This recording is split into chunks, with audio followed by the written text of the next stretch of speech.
सभी मेरे मीडिया के दोस्तों, हम एक आज black pepper against the government निकाल रहे हैं, क्योंकि वो हमेशा अपनी बात को पार्लियामेंट में जब रखते हैं तो बार बार अपनी कामयाबियों को सुनाते हैं और उनके फेल्यूर्स को छुपाते हैं। और जो हम उनके फेल्यूर्स के बारे में भी जब कहते हैं तब भी हमको उतना उसको महत्व नहीं दिया जाता है। तो इसलिए हमने सोचा कि एक ब्लैक पेपर इस सरकार के खिलाफ निकालना और लोगों को बताना, इस दृष्टि से आज हम ये आपके सामने रख रहे हैं। वो बाद में देंगे जो अपना ये है डिटेल्स, लेकिन उसमें मेन मुद्दे ये हो गए कि बेरोजगारी जो सबसे बड़ा मुद्दा है देश में, और इसकी बात कभी बीजेपी की सरकार नहीं करती, और न करने से आज वो हमेशा 10 साल की तुलना करने का सोचते हैं। और मुझे कभी कभी ऐसा हंसी आती है कि उन्होंने परसों पब्लिक सेक्टर्स की बात करके उन्होंने बताया, लेकिन ऐसा नहीं कौन सा बताया कि जो पंडित जवाहरलाल नेहरू जी के ज़माने में HAL, HMT, BEL, BHEL ऐसे चीज़ें कोई है उन्होंने कभी बताया नहीं। वो कौन से हैं उनके ज़माने में पब्लिक सेक्टर्स, कितने लोगों को एम्प्लॉयमेंट मिला, कितने लोगों को अच्छी नौकरी मिली, ये उन्होंने कभी नहीं बताया। और दूसरी बात ये तो रोजगारी की, एक देहात में भी रोजगारी कम हो रही क्योंकि ये नरेगा का पैसा वो रिलीज नहीं कर रहे, और हर स्टेट में डिस्क्रिमिनेशन हो रहा है। जैसा कि कर्नाटक है, आंध्रा है, जहाँ भी बोलिए, या तेलंगाना है, केरला और कर्नाटक, सभी ऐसे जो यहाँ पर जो non Congress, non BJP states जो है उनको निगलेक्ट किया जा रहा है। कहीं के भी वहाँ पर उनकी सरकार नहीं है, वहाँ पर उन्होंने कुछ पैसा छोड़ते नहीं, देते नहीं, और बाद में ये कहते हैं कि हमने तो रिलीज किया है, वो खर्च नहीं हुआ। ऐसा नहीं होता। जब खर्च करते हैं उस वक्त अगर आप इमीडिएटली पैसे देते फिर आगे का काम होता है, लेकिन वो पर्पसली वो लोगों को काम नहीं देना और खर्च नहीं हो रहा ये बोलना, ये एक बहुत बड़ी साजिश है ये बीजेपी की सरकार की। और दूसरा, महंगाई तो इतनी बड़ी है, तो वो नेहरू के ज़माने की कंपेयर करते हैं, इंदिरा गांधी जी के कंपेयर प्राइसेस उस वक्त क्या थे वो अरे आज आप क्या कर रहे हैं वो महत्व का है। You are ruling today. इस इन्फ्लेशन को कंट्रोल करने के लिए आपने क्या कदम उठाया, ये महत्व का है, ना कि आज़ादी के पहले क्या था, फिर नेहरू जी ने क्या किया, इंदिरा जी ने क्या किया, राजीव ने क्या किया। क्योंकि कांग्रेस को तो आप गालियां देते दे दो, लेकिन ये मेन समस्या है महंगाई का। आपने इसको खाने पीने के सामान जो उसको कंट्रोल करना था वो नहीं किए। और ऐसे है चंद ये पल्सेस है, ये आप कंट्रोल कर सकते हैं। तेल है आप कंट्रोल सकते। एसेंशियल कमोडिटीज जितने भी होते हैं उसको कानून है कंट्रोल करने का, लेकिन चंद ऐसे उनके लोग हैं, उनके दोस्त लोग हैं, वो यहाँ पर अगर महंगाई हो गई तो बाहर से इंपोर्ट करते हैं, वो जहाज समंदर में रखते हैं टिल यहाँ के प्राइसेस राइज नहीं होते। जब प्राइसेस राइज होते हैं तब वो समंदर में से रहने से जहाज पोर्ट पे लाते हैं। पोर्ट पे इसे लाने के बाद ही उसको वो टैक्स लगेगा, वो लगेगा, ये लगेगा, इसीलिए वो भी काम वो करते हैं। यानी दे ट्रीट बिग बिग जो जहाज होते हैं उनको एक गोडाउन के तरफ वो ट्रीट करते हैं। तो ऐसा भी फायदा वो लोग अपने दोस्तों को करके देते हैं।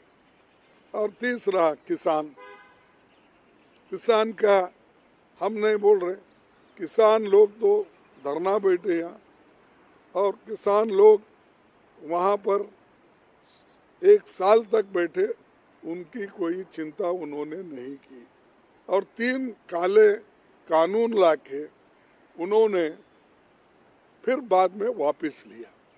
तो इसका मतलब ये है कि समझदारी नहीं है, और उससे किसानों को फंसाया जा रहा है कि एक तरफ मैं एमएसपी ज़्यादा कर दूं, बोले मैं किसान की आमदनी डबल करूंगा, बोले कहाँ है वो सब। और ये सब बातें पार्लियामेंट में उसका उत्तर या उसके बारे में कुछ नहीं बोलते, ना बेरोजगारी के बारे में बोलते हैं, ना महंगाई के बारे में बोलते हैं, ना किसानों के बारे में। दूसरे चीज लाना जो इर्रेलेवेंट है और उसी के ऊपर वो भाषण उनका चलते रहता है। तो ये किसान का मुद्दा भी बहुत बड़ा है, और वो जो उनका वायदा था 2 ये अपना डबल आमदनी करने का, वो कुछ भी नहीं है। और ट्रैक्टर पे, इस पे, ये जो एग्रीकल्चर इक्विपमेंट्स है उनके ऊपर भी जीएसटी लगाया गया। और एमएसपी की गारंटी तो छोड़ो, मोदी की गारंटी बोलो, ये गारंटी लिखो ना। जो आपने कहा कि मोदी की गारंटी एमएसपी थी, मैं नहीं कर सका, नौकरियां 2-2 करोड़ हर साल देना था, मैं नहीं कर सका, ये मोदी की गारंटी है ना। अब नया गारंटी निकले हैं, तो ये जो है इसके बारे में। और सामाजिक न्याय, देखिए सामाजिक न्याय वो बहुत बोलते हैं, मैं president of India schedule caste को बनाया, मैं शेड्यूल ट्राइब को बनाया, मैं फलानों को बनाया। अरे ये इम्पोर्टेंट नहीं, ये तो बनते रहते, तुम्हारे पार्टी की एक पॉलिसी रहती, हमने भी बनाया। हमने तो ऐसे ऐसे नेताओं को शेड्यूल कास्ट के प्रेसिडेंट बनाया जो इंटरनेशनली फेमस थे। मैं ये नहीं कर रहा हूँ, कोई इनको क्रिटिसाइज नहीं कर रहा हूँ, मैं इनका भी महत्व मैं जानता हूँ, लेकिन अच्छे पढ़े लिखे लोगों को और अच्छे इंटरनेशनली फेमस जर्नलिस्ट थे, फिर एम्बेसडर थे, फिर वाइस प्रेसिडेंट बने, फिर उसके बाद में वो प्रेसिडेंट ऑफ इंडिया बने, वो शेड्यूल कास्ट थे। तो ये बातें उन्होंने वहाँ बोलना, बाबा साहब अम्बेडकर के बारे में हम फोटो लगाए, वो बोल, इससे देखो ये तो इमोशनल चीजें हैं, लेकिन आदमी को रोजगार देना ये इम्पोर्टेंट है। इसकी बात आप करना चाहिए, इसके लिए हम बोलते। और सामाजिक न्याय उस वक्त मिलता है, हर चीज में आप लोग भागीदारी देना चाहिए। पब्लिक सेक्टर्स क्यों इंसिस्ट कर रहे हैं पब्लिक सेक्टर्स अगर ज़्यादा बने, बड़े बड़े बने, तो उसमें एम्प्लॉयमेंट ज़्यादा मिलता है और SC ST OBC का वहाँ पर एक परसेंटेज जो मिलता है वो परमानेंट मिलता है। वो इधर उधर भागने की जो कॉन्ट्रैक्ट जॉब करना, डेली वेजेस करना, ये सब उसको स्थिरता नहीं देती और ख़ास करके उनको एक स्टेबिलिटी भी नहीं मिलती। तो इसीलिए हम चाहते थे कि पक्की नौकरी दो, गवर्नमेंट सर्वेंट में पक्की नौकरी दो, पब्लिक सेक्टर्स में दो, और अगर स्मॉल स्केल इंडस्ट्रीज उसमें इन्वॉल्व करना है तो उनको एस्टैब्लिश करके उनके हाथ में दो। जैसा आप करोड़ों रुपए बड़े बड़े कॉरपोरेट को देते हैं, थाउजेंड्स ऑफ करोड़ लोन देते हैं, क्यों नहीं इनको जितना उनके धंधे के लिए, उनके काम के लिए 5-10 करोड़ होना है तो देकर आप उनको एस्टैब्लिश करो। वो नहीं करते, वो नहीं बोलते। अपनी भाषा अच्छी है और हिंदी में सब कुछ बोल के हम निपटा लेंगे, तो उससे आर्थिक परिस्थिति भी बढ़ती नहीं, उसके इन्फ्लेशन भी कम नहीं होता, उससे एम्प्लॉयमेंट भी ज़्यादा नहीं होता। तो ये, और 5वां पॉइंट है लोकतंत्र पे खतरा। ये जरूर है, क्योंकि एक तो अब डरा डरा के, धमका के इलेक्ट्रल बॉन्ड भी, पैसा भी आप वसूल कर रहे हैं इंडस्ट्रीज के पास।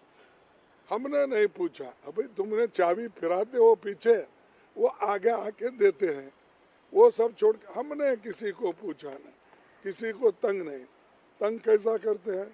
ED की नोटिस भेजना, CBI की नोटिस भेजना, CBC की भेजना, और किसी ऑफिसर भी अगर उनके सुनता नहीं तो विजिलेंस को उसको रिपोर्ट करा, ऐसा तंग करके अपने पास लेते हैं।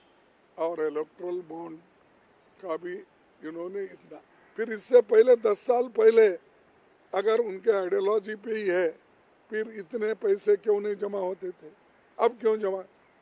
सो ये इनडायरेक्टली हरासमेंट, प्रेशराइज करके आप इलेक्शन में पैसा ले रहे हैं, और ये पैसा डेमोक्रेसी को खत्म करने के लिए यूज कर रहे हैं।